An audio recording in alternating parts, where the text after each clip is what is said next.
Hello and welcome to the Raptors show on the Sportsnet Radio Network, brought to you by Campbell's new Chunky Spicy Soup. It's time to get fired up. Make sure you find the Raptors show wherever you listen to podcasts and subscribe. And please rate and review the show. I'm your host, Wim Lou. I'm joined by co-host Blake Murphy. How you doing, Blake? You all right? Yeah, I'm good, man.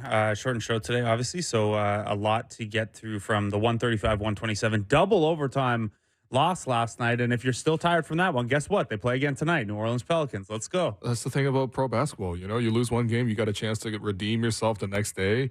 We will talk a little bit about the Pelicans game. But, yeah, I mean, look, last night, Raptors were competitive. Clearly, they were in the lead for the majority of that game. 23-point lead. It's the biggest lead they've blown in years. Yeah, the stat came up. It was like they had gone through multiple years of holding on to 20-point leads successfully. At this point, I can't even look at Keeks' stats that she tweets out about this kind of stuff because everything's getting so negative now. That I don't need to know the last time they blew a 23-point lead. Someone should just respond every time. The thing about the old days, the old days. But these are not fun facts. Yeah. But, I mean, look, they played pretty good basketball in the first, half. They, really good defensively. Yeah, they had multiple chances. They had literally 2 chances to win the game, holding the ball, coming out of timeouts at the end of regulation and at the end of the first overtime period. They unfortunately cannot get good opportunities on either moment, and they ultimately lose and fall in double overtime. A lot of discussion. Obviously, there's a lot that I went through last night on the Reaction podcast. Was able to go back and obviously look at the film, which always provides like a more cogent kind of look at it after the fact. But, I think one major topic to come out of this was the play of Immanuel Quickley, who was aggressive throughout the game, was super prominent in the fourth quarter and the first overtime period. He was the guy primarily driving the offense. And we just so happened to have James Herbert, CBS Sports, who just wrote a really nice feature on Immanuel Quickley. So, James, how you doing? I'm doing great. Thanks for having me on again. Thank you for coming on. Yeah, man. So your piece came up today, how ex-Knicks six-man Immanuel Quickley is shooting his way into Raptors' starring role. Now, I'd imagine the replies to that one, as Raptors Twitter retweeted and stuff, coming off of last night, I don't know. The Quickley versus Barnes usage late was contentious, but I thought the piece was really, really good. I thought it was a great insight from other players, from Quickley himself, and, at a high level, why did the Raptors feel that Quickley is right now and long-term a good fit next to Scottie Barnes as they kind of enter this new era? Let's start there. Last night, maybe the fit didn't look perfect. The Raptors really went away from Scottie Barnes and Immanuel Quickley two-man actions down the stretch, which was probably the most frustrating part of the closeout for me. But generally, I see, and I get the impression from your piece that you see a real potential chemistry between, or at least a good fit between Scottie Barnes and Immanuel Quickley in Toronto. Yeah, I do. Thank you. That's a really generous intro. I think the fit between those two guys, that's the simplest rationale for why they made that trade. They could have done other things with OG Anunoby, but it really seemed like they saw a partnership that they could put together. Obviously, RJ Barrett, an enormous part of it as well. He's played super well since the trade. But I think it's a really clean fit. It might look a little bit better if the spacing around them were like perfect, like if they had a shooting 5 in the mix or whatnot. But I think if you just watch some of the passes that Quickley has thrown to Barnes out of the pick and roll, if you just look at some of the easy opportunities that he's been able to create, whether it's for himself, whether it's for others, like that kind of makes sense. Like it wasn't a lot of those two operating together last night, as you guys mentioned, like especially in overtime, late fourth quarter, but it was a lot of Quickley just handling the ball, just hunting mismatches, going at Josh Giddey, going at Shai Gilgeous-Alexander, often getting down into the paint, and where he sometimes was able to get that floater off or finish, and other times just kicking out for an open shot or somebody who could attack a closeout. And the cool thing about it is it works both ways too. Like Quickley is used to playing with other ball handlers. This is the first time he's really stepping into the primary playmaker role. But I mean, you saw him in New York when he would go and screen for Jalen Brunson in the minutes that they did play together. Then he would get lots of open threes for that. And we've seen that work in Toronto on several occasions where it's been Quickley slipping out of screens for Scottie Barnes, or them running the Spain pick and roll that I know you love, Blake. So yeah, I mean, I think it's kind of a hand in glove fit between those two guys, although it is very early. They are still developing that chemistry, obviously, and I think Quickley is like kind of in the process of adjusting to this new role. Yeah. Okay. So lots of things to touch on from that. I think one thing that you're highlighting in the piece too, it's interesting seeing him transition between roles, right? Because in New York, it's the scoring. Now in Toronto, it's the lead playmaking. Last night we saw 11 assists from Quickly. We saw him throw 2 dimes to Jakob Poeltl in the first overtime period. His assists Yeah. are notably up. His turnovers are not up as much, which I think is a promising sign. But what do you make of that particular transition, going from microwave scorer, 6-man type to now you are leading the show, but also asked to still be very effective as a scorer? Yeah, I think that's sort of the big story about his game right now. It's not that different from the storyline surrounding Tyrese Maxey entering this season. That's a guy who, he and Quickly were college teammates. They are friends. And I think, when you are suddenly asked to be the starting point guard, to be the guy running the team, if your previous role was to come in and basically get buckets, that can be an adjustment. And I think Quickly has been navigating that. I note in the piece, I mean, this is like the scene at the beginning, where Darko Rajakovic stopped a practice about a week and a half ago in Toronto and asked the team to name who the best above the break 3-point shooter in the league was, and they threw out some names, but he wanted them to say Immanuel Quickley. Nobody said Immanuel Quickley, and he actually at that time nobody was shooting better above the break than Quickley was. He's an absolutely elite shooter, and he can make threes off the bounce. He can make threes on the move.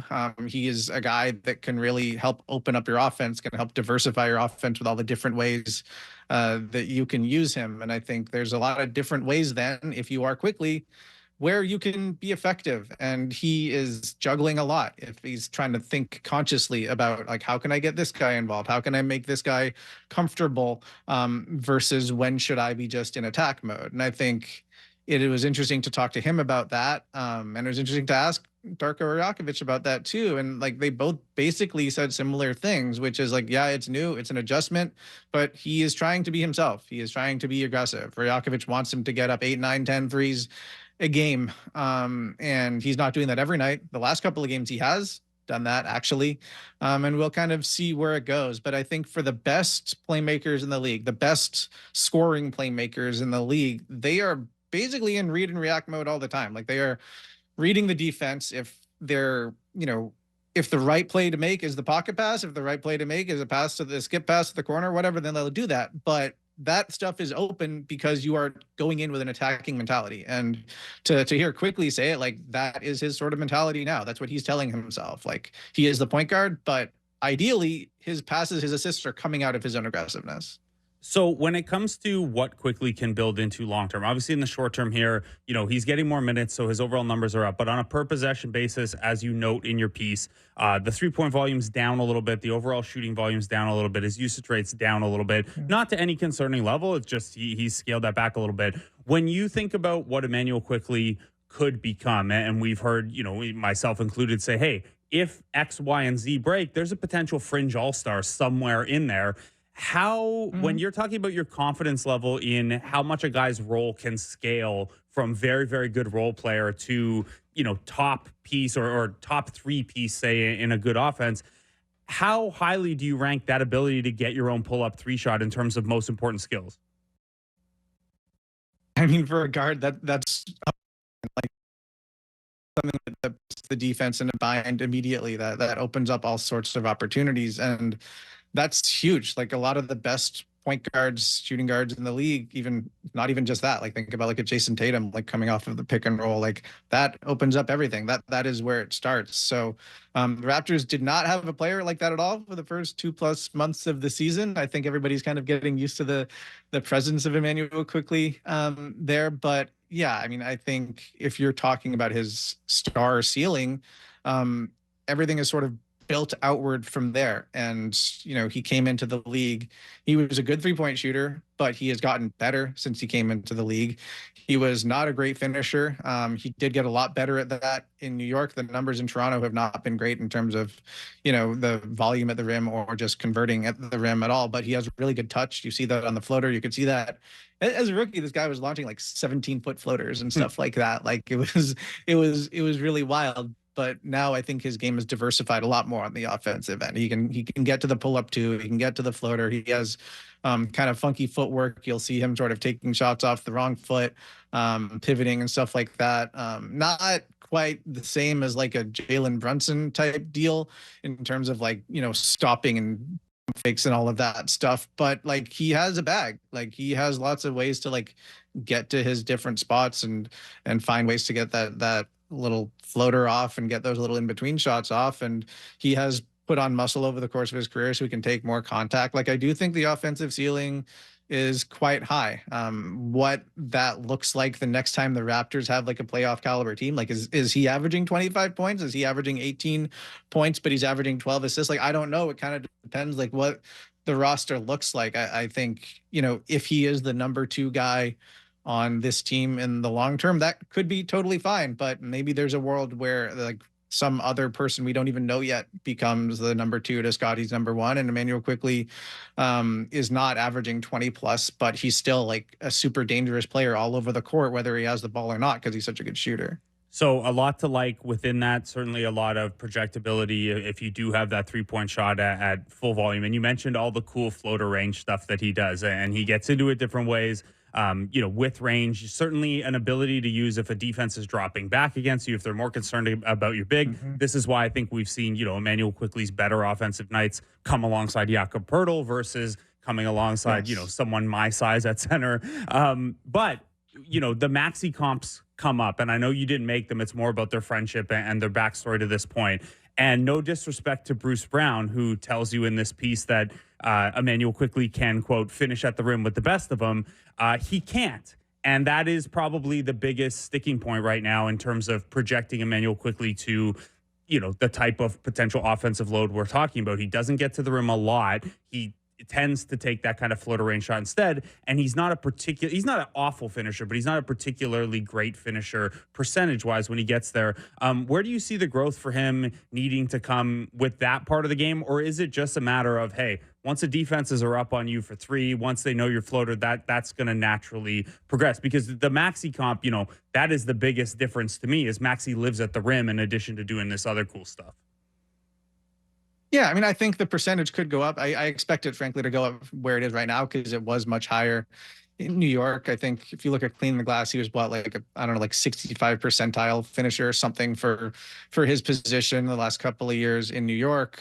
So not a guy that's getting there a ton, but he's finishing well enough. He has like super awesome touch around the rim. Like if you see certain like highlights, you're like, oh my God, this man can score from like any angle against bigger players.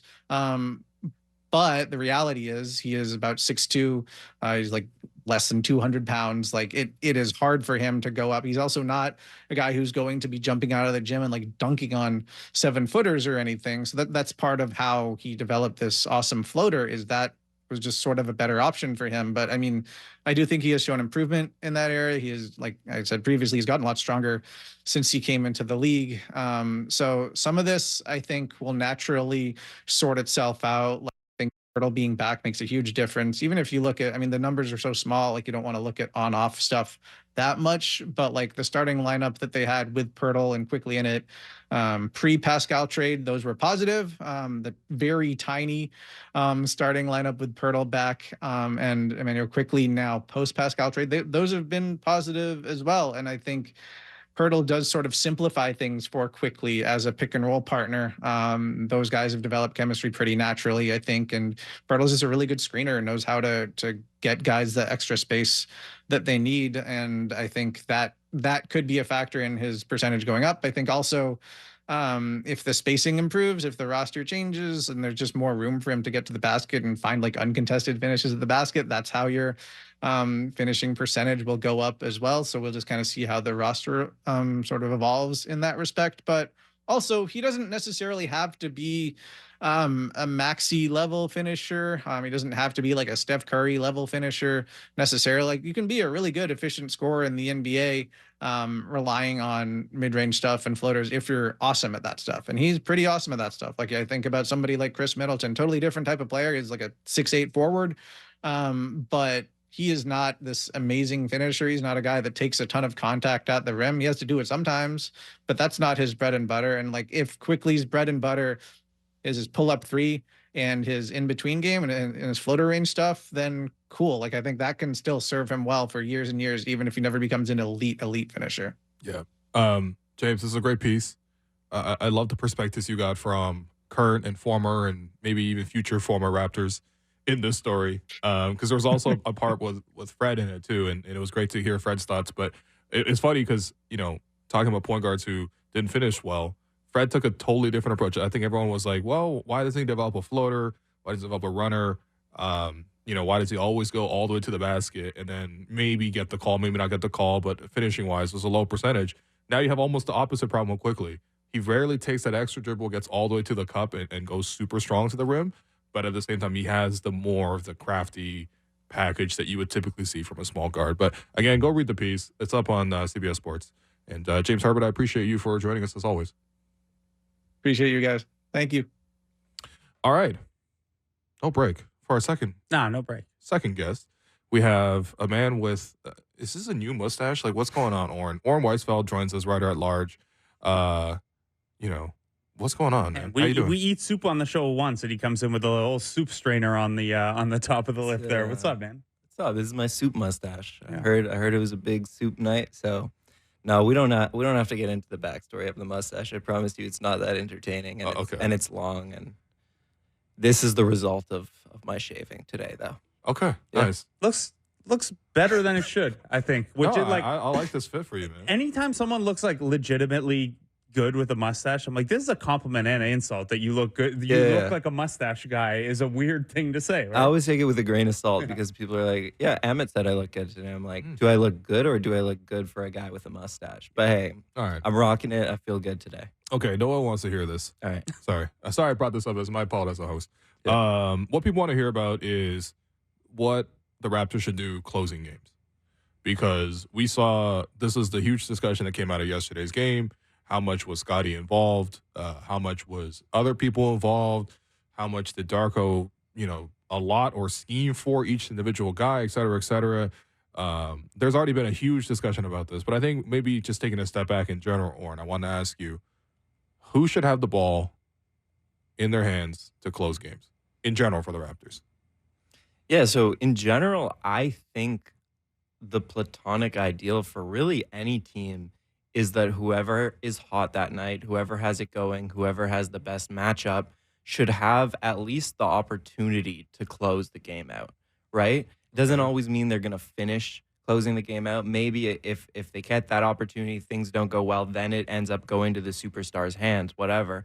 But in most cases, I think most teams, I think that is the culture you want to develop, because otherwise it's almost like, where is the reward for playing well, right? If I'm playing well and I hit 7 threes that night, but then no matter what, for example, Scottie's just going to get the ball and I'm just going to play off it in the last 5 minutes, I don't think that's really the culture you want to create. I think it should be whoever's on that night gets the ball. And I think that's what was happening with Quickley last night. I thought it was his best offensive game as a Raptor, personally. I was really impressed with what he did, and he had a chance to close it out.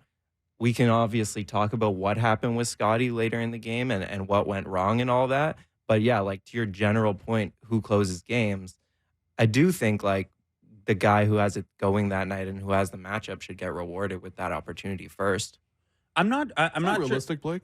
Well, I agree in general that there should be an element of meritocracy with like an asterisk that, you know, you're going to base that on, okay, well, who's actually the best player in theory, and you know, who do we trust the most in this? Like basically what I'm saying is if Thad Young was cooking last night, you're probably not reorienting the offense around Thad Young. That. But among similarly, the Thad Young late game offense we've seen, it's actually Scottie doing the late game offense and just like laydowns to Thad a bunch, which has been really effective. It has happened. You're right. So I think it's good in theory. I think you can try to do that, and certainly, you know, the first 42 minutes of the game inform the last 6 minutes or so, in that you know who's guarding who, you know who has the advantages where. Last night, where I disagree a little bit, Oren, is last night I actually, you know, with 5 minutes left in the fourth quarter, Quickley was 13. Yeah. He'd been having a good playmaking game, especially with the Acapulco, but he hadn't really shot the ball that well. Scottie had 17 points on 12 field goal attempts. And yes, when they put Lou Dort on Scottie, you're going to go away from that a little bit. But there were still chunks where like Shea was getting switched on to Scottie, or Josh Giddey. Yeah. Aaron Wiggins took some turns. Yeah, and like Wiggins can get into it a little bit. Like he's good at like creating that lower base at least, even though he's not as good a defender that you could shut Scottie Barnes down, but he's good at like getting low and strong at least. The same way that, you know, the theory with Lou Dort on Scottie Barnes, in addition to Dort being a good defender overall, is, and Oren, you know this well from the World Cup, the reason Dort gives guys like Doncic so much trouble, even though he's smaller, is he's really good at getting low and strong to take away that ability to kind of create that separation on the first step, bully you, so you're backtracking a little bit. Anyway, in those possessions, I would understand Scottie, you know, maybe not being as involved. You don't want to bring Lou Dort into a situation where he switches onto the ball handler. You don't want to take Lou Dort into the post. But that wasn't the case for good stretches of that late game. So when we look at the last 15 minutes or so, the last 5 minutes of the fourth quarter and the two OTs, you know, Quickley was getting into his shot more from that point on, certainly. I'm still at a little bit of a loss. And Will, you and I kind of, you know, semi-spoiled the segment by watching the tape together earlier about some of what happened. But it wasn't so much to me Quickley's involvement and having the ball in his hands that was curious, so much as the deployment of Scottie on some of the late game sets. Yeah. You know, I think, to be clear, from last night's game, like, Quickley was definitely the option that the coaching staff wanted to go to. There was even an instance where RJ got the ball, he rebounded the ball, threw it ahead to Scottie. Scottie had the ball, and he was like right in front of Darko on the sideline. And you could even tell Darko coming over towards him. And then immediately Scottie gives the ball up to Quickley and then goes to Parker in the corner. So to be absolutely clear, I think that the priority for last night was that they wanted to go through Quickley for a lot of sets. Having said that, though, there were also, you know, 10 minutes of overtime. The whole entire fourth quarter was close. There was a lot of instances where I think that, you know, Scottie could have initiated or Scottie could have not passed back, for example. There was two instances where Quickley gave Scottie the ball with Dort helping off of Scottie, and Scottie could have chosen to catch and shoot for three. I mean, he turned those down, whatever, but, you know, there's all that aside. But I think in general, Oren, like, Scottie has been really, really good. First off, Scottie was really good for, like, the first 40 minutes last night, right? The other part is he's been really good in fourth quarters in general. So why? And clearly there's this, like, you know, very transparent push to make him the number one guy, feature him as much as possible. Why not just run with him in the fourth quarter? Like, even if it's just development, whatever. I think there's a purpose to that. No, I don't know. I think I might be a little bit on a different page as you guys here. Like, I think Scottie deserves some culpability here. Yes, the coaching staff put him in the corner way too much last night. With that being said, he has to find ways to involve himself in the game down the stretch, even if he doesn't have the ball in his hands. Maybe this is a bigger picture question about what do you see as Scottie's ceiling? Do you see Scottie as a number one scoring option on a title team? If you do, then, like, yeah, developmentally, you want him every single game getting those reps. Mm-hmm. If you don't, I think it's okay to spread those reps out a little bit to Quickley and RJ and guys like that. Like, whatever it may be. And that's really going to come down to, like, what you see as Scottie's role going forward. But last night's game, to me, is a really weird one to analyze and to, like, take it as a bigger picture thing and, like, say it out to 82 games and say, like, this is what's happening with the team. This is what Scottie's doing. Because it wasn't typical Scottie. Like you just said, like, Scottie's 10th, I think, this season in fourth quarter points overall in the league. It's not like he's a guy who's not getting touches in those moments. This was one of the few games where it happened. I think that's why it stands out so much. But it didn't happen. They took it away from him. Like you said, Quickley wasn't as good as I thought he was until those last 5 minutes. I think he did have like 9 assists at that point. Mm-hmm. And then he seemed to hit every shot for the rest of regulation. Like it worked until overtime.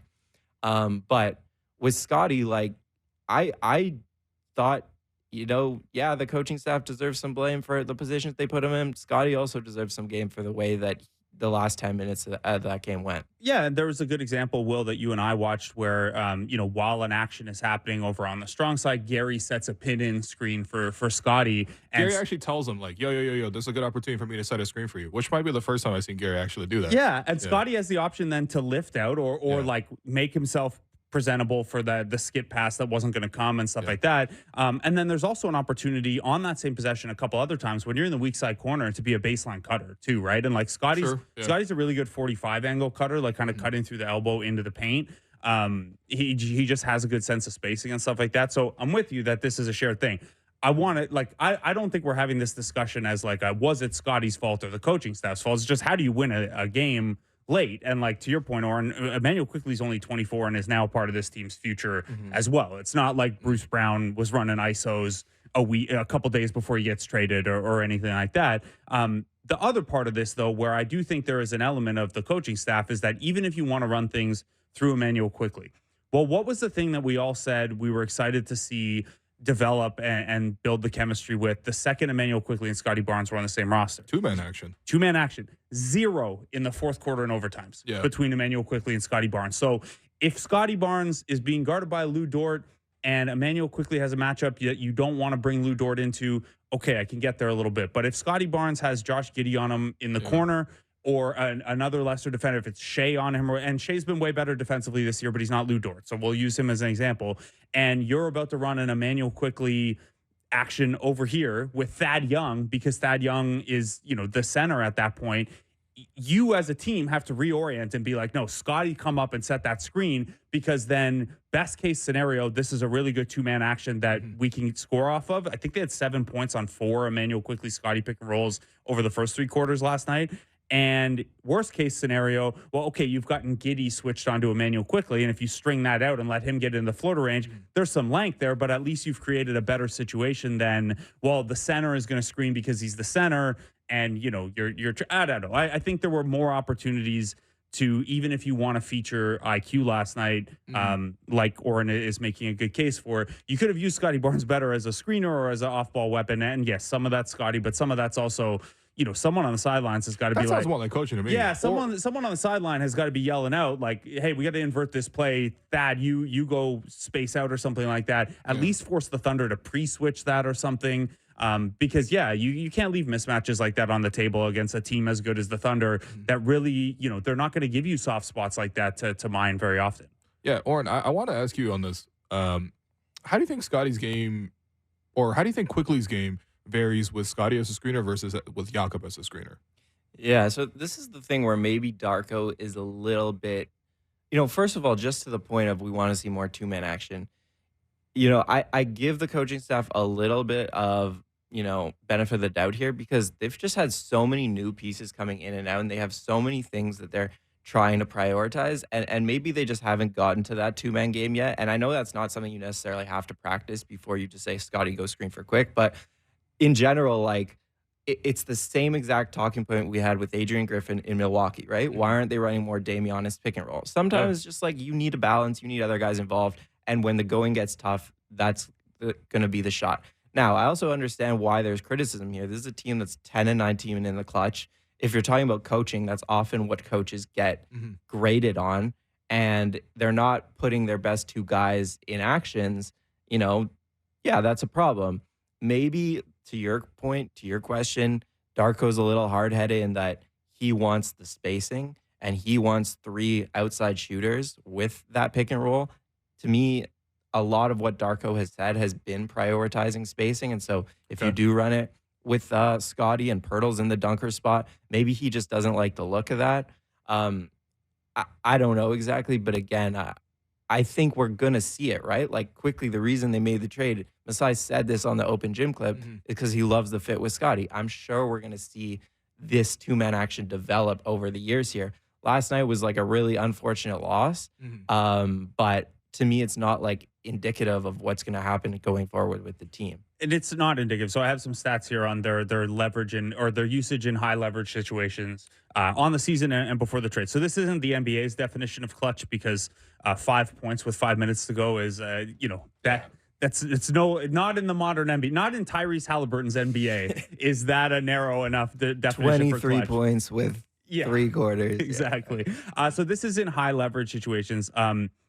Immanuel Quickley, since he got here, is at almost 30% usage. And then after that, it's Schroeder at 24%, Barnes at 22, and Siakam was just below 22 when he was there. Since the Pascal trade, so we're talking small-ish samples here, but it's been Dennis at 25%, Scottie at 24, Quickley at 24, weirdly Jakob at 24. He's just been whether by offensive rebound or getting hacked or whatever. And then RJ at only 16% in high leverage spots. But to your point earlier, Oren, Scottie is near the top of the league. He's 14th he's 10th in clutch scoring, 14th in high leverage scoring, and he's done that on 73% true shooting. So there is not a big picture issue with Scottie late in close games. I just wanted to, provide those numbers as well. It's been very effective to this point. Yeah, I mean, I think that's the reason why there was such a big discussion about it after the game, because it's like, even before that, there was, I think the last shot Scottie took before overtime, he went one-on-one against Chet Holmgren, driving out of the right corner,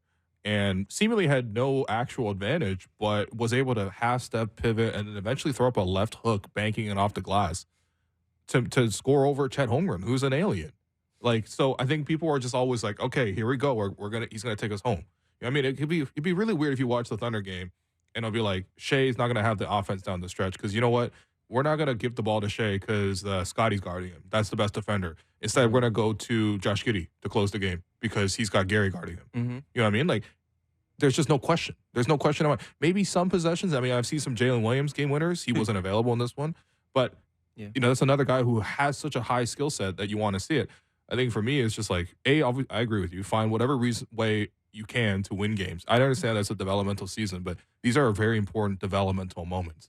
And then the other thing too is just like, if you aren't involved in the play, find a way for the coaches to involve the two in a play, and then also to not disengage so much when you are not in the play. That's all. But unfortunately, they lost. But they did play an overall pretty good game. I thought from the first half, their strategy against Shea was really good. I mean, those double teams really cut Shea off on a lot of drives.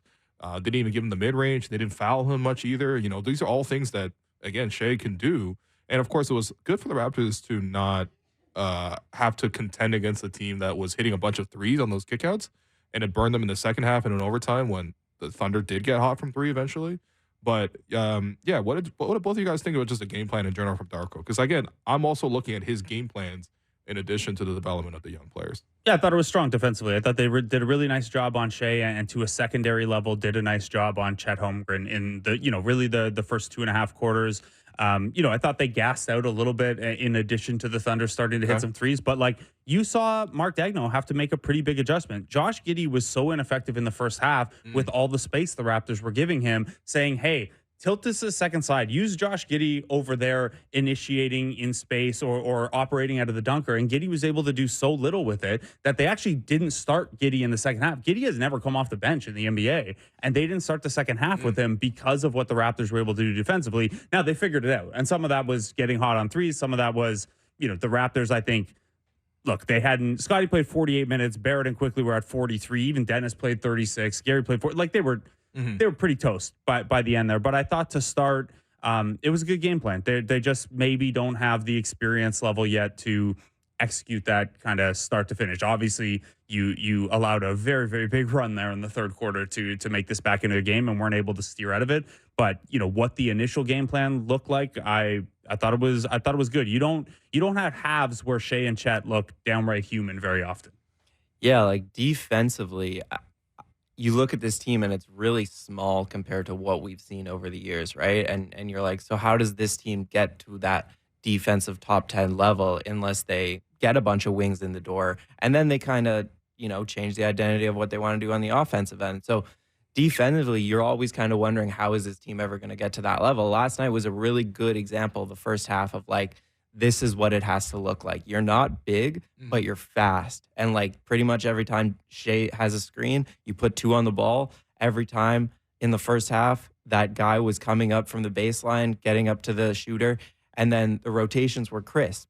But like you said, it's a young team, and they kind of, whether it was energy or just focus, in the second half, the exact same plays. I didn't think Thunder were doing anything differently. Exact same plays. Guys are botching the switch. Guys are are botching the rotations. Like there was a play where RJ goes, it looked like he went under a screen and people were like, why is RJ going so hard under on Dort? And it's like, RJ's not going under. He's taking the screener, but the other guy doesn't know that that's a switch. Yeah. And that just happened again and again in the second half. Right. The amount of open threes they gave was wild. But yeah, like on a positive note, I really thought the defense was like, this is how you want this team to play every night if they want to give themselves a real chance, especially coming off that Houston loss, which was just no defense was being played. Yep.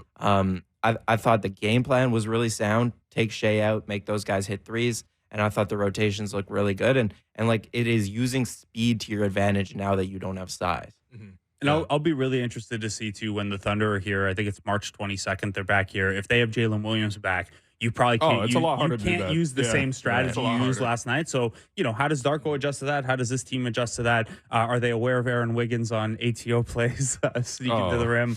That one was tough. That one was tough. But, the only thing I was going to say, too, is watching the game from yesterday, I feel so good about what Canada basketball is going to do. Whew. Like what Shea was doing in that game, Lou, who has really stepped up and improved his 3-point shot. By the way, Lou Dort's 3-pointer provides the longest offensive rebounds opportunities because he shoots that thing so high, there's no chance that thing bounces near the basket.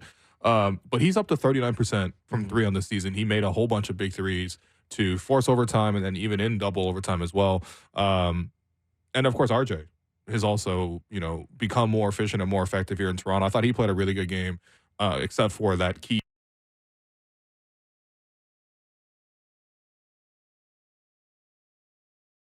young team figuring it out. And, at least for Team Canada, though, like I'm excited to see that basketball in the summertime. Yeah, one more member of Team Canada we'll see tonight, JV's child, who he joked back in the day could play for the Canadian national team because they were born here. That's a clunky way to pivot to. Yeah. It's time now for Between the Lines, brought to you by Bet Rivers. Take a chance. So on the Pelicans side of things, Zion, Herb Jones, Larry Nance, all questionable. Okay. So a little hard to lock this one in. On the Raptors side, second night of a back-to-back after going to double OT last night. RJ's going to sit out because last night was his first night back from the knee swelling that he'd been dealing with. So just injury management there. Everyone else, as far as we know, except for him and Jonte, good to go. The 905 guys are with the 905, but Quickley and Pirtle, who are just back and were on minutes loads, they are, as far as we know, good to go. The Raptors, they're on minutes loads because they were initially. How much were they not last night? Apparently, Jakob played 33. Which is, I think, kind of low for his effectiveness in that game. And then Quickley played 43. And allegedly they were Friday, but they were getting blown out so badly, and Jakob fouled out in like 20 minutes that we never found out what the minutes limits were. The Raptors, though, despite all these questionables for the Pelicans, are 11.5-point underdogs. Wow. It's only the second time they've been that big a dog since the Tampa tank. The other time was when they were in L.A. to face the Clippers earlier this year. They covered, but they didn't win. I guess the primary thing I'm curious about in this matchup is, and I'll ask both of you guys what you think about this. Scottie on Zion or Scottie on Ingram? If Zion plays. Okay, first off, nobody can guard Zion when Zion's like fully on. Because one of the lasting memories I have of Zion was there's a game when the Raptors were in Tampa. Because the Raptors played the Pelicans twice earlier that season, and OG had to guard Zion. And even against OG, this guy had like 36 or something like that. Probably a different Zion physically, but yeah, I mean, I don't really see anybody else remotely with this enough strength to contain Zion. So probably has to be Scottie.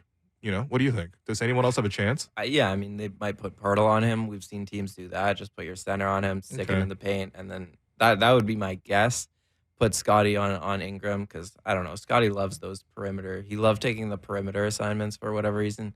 So that would probably be my guess. But that is alarming that they're 11-point underdogs. I guess the Raptors are officially back to being somehow underrated, in some weird way. Because oh no, we're back to training camp. Yeah, exactly. It's about team vibes. Do they like each other? Are they underrated? But I'd take some of that right now. That was Between the Lines, brought to you by Bet Rivers. Take a chance. One other thing on tonight's game, I strongly recommend going to check out Jonas Valanciunas' basketball reference page. Remarkable how consistent he's been year over year, inclooning his salary never changes. He's just made the exact same money per year, right? Every single year. His really average is at 15 points, 9 rebounds.